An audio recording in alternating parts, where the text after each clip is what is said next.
Pasukan Israel nyamar jadi dokter rumah sakit, 3 orang dibunuh. 4 bulan agresi Israel tercatat 27.000 orang tewas di Gaza. Titik terang gencatan senjata Israel-Hamas di Gaza.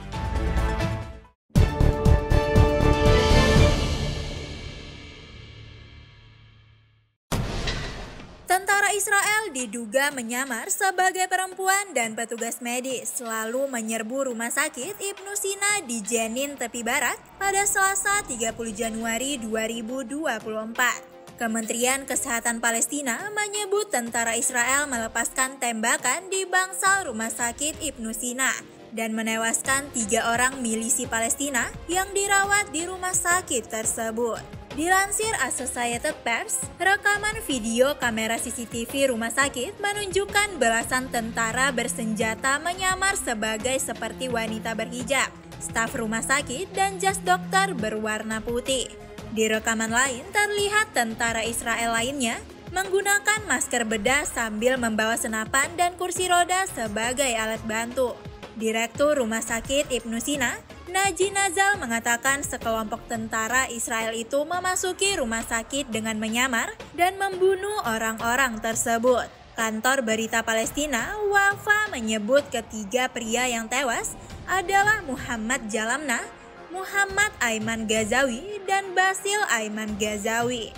Juru bicara rumah sakit, Taufik Al-Sobaki, mengatakan tidak ada baku tembak dan ketiganya dibunuh oleh pasukan Israel.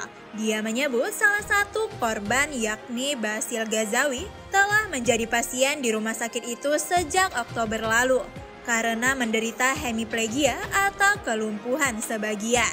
Israel menuduh Jalamna adalah seorang teroris yang terlibat dalam aktivitas teroris seperti pendistribusian senjata dan amunisi. Zionis juga menuduh Jalamna akan melakukan serangan lain yang terinspirasi oleh serangan mendadak Hamas ke Israel pada 7 Oktober lalu. Selain di Gaza, Jenin di tepi barat juga berulang kali menjadi sasaran serangan Israel. Tentara Zionis menghancurkan rumah-rumah dan menghancurkan jalanan melalui serangan udara. Serangan terbaru Israel juga dilakukan beberapa hari setelah Mahkamah Internasional atau International Court of Justice atau ICJ mengabulkan gugatan Afrika Selatan dan memerintahkan Israel melakukan segala cara mencegah genosida di Gaza. Jumlah korban tewas akibat genosida Israel di Gaza telah melebihi 27.000 orang pada Kamis 1 Februari 2024. Dalam pernyataannya, Kementerian Kesehatan di Gaza menyebut 27.019 orang tewas selama 4 bulan agresi Israel.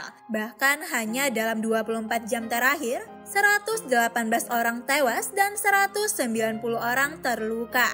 Selain puluhan ribu yang telah tewas, Kemenkes Gaza juga menyebut 66.000 orang luka-luka selama perang di wilayah tersebut. Kebrutalan pasukan Israel di Gaza terus berlanjut meski telah menuai kecaman internasional. Mahkamah Internasional atau International Court of Justice atau ICJ bahkan telah mengabulkan gugatan Afrika Selatan dan memerintahkan Israel untuk melakukan segala cara untuk mencegah genosida di Gaza. ICJ menyatakan bahwa Israel harus memastikan bahwa pasukannya tidak melakukan genosida dan juga memastikan untuk tidak menghilangkan bukti-bukti terkait dugaan genosida. Mahkamah Dunia tersebut juga memerintahkan Israel untuk mencegah dan menghukum pihak-pihak yang memprovokasi terjadinya genosida di Gaza. Dalam poin putusannya yang lain, ICJ juga meminta pemerintah Israel membuka gerbang untuk bantuan kemanusiaan bagi warga Gaza. Indonesia sebagai negara yang teguh mendukung kemerdekaan Palestina juga turut mendesak Israel mematuhi putusan Mahkamah Internasional. Menteri Luar Negeri Republik Indonesia Retno Marsudi mengaku sangat prihatin dengan situasi yang kian buruk di Gaza. Lebih lanjut, Retno mengatakan Indonesia mencermati dari dekat keputusan ICJ atas gugatannya yang diajukan Afrika Selatan pada Desember lalu.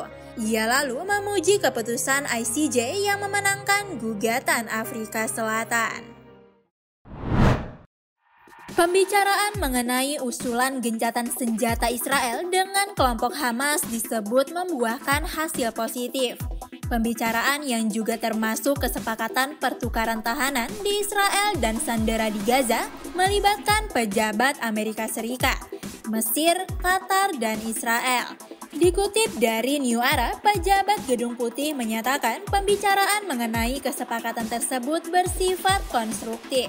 Menteri Luar Negeri Amerika Serikat Antony Blinken juga menyampaikan kemajuan kesepakatan tersebut. Kesepakatan tersebut kini tengah diajukan ke pemimpin Hamas. Perdana Menteri Qatar Sheikh Muhammad bin Abdulrahman Al Thani juga menyampaikan komentar serupa. Usulan gencatan senjata terbaru ini mencakup jeda pertempuran selama 45 hari dan pembebasan 35 sandera Israel barter dengan 4.000 tahanan Palestina. Israel selama ini menentang gencatan senjata permanen dan gigih ingin memusnahkan Hamas. Hamas sementara itu menegaskan ingin agresi berakhir selamanya dan penarikan pasukan Israel dari Palestina. Mereka juga disebut-sebut tak akan puas dengan kesepakatan jeda pertempuran. Pada Senin, kelompok tersebut juga mengatakan Israel harus menghentikan serangan dan menarik diri dari Gaza sebelum pertukaran tahanan dilakukan. Melihat respon Hamas, sumber diplomatik Israel mengatakan kesepakatan komprehensif akan tercapai jika Hamas membatalkan tuntutan akhir pertempuran. Hingga kini, agresi Israel ke Palestina telah berlangsung nyaris 4 bulan setelah serangan Hamas ke Palestina pada 7 Oktober lalu. Berbulan-bulan genosida Israel menyebabkan nyaris 27.000 warga sipil di Gaza tewas, di mana sebagian besar diantaranya adalah perempuan dan anak-anak. Di Sanis.id, Nindya Farisa mewartakan.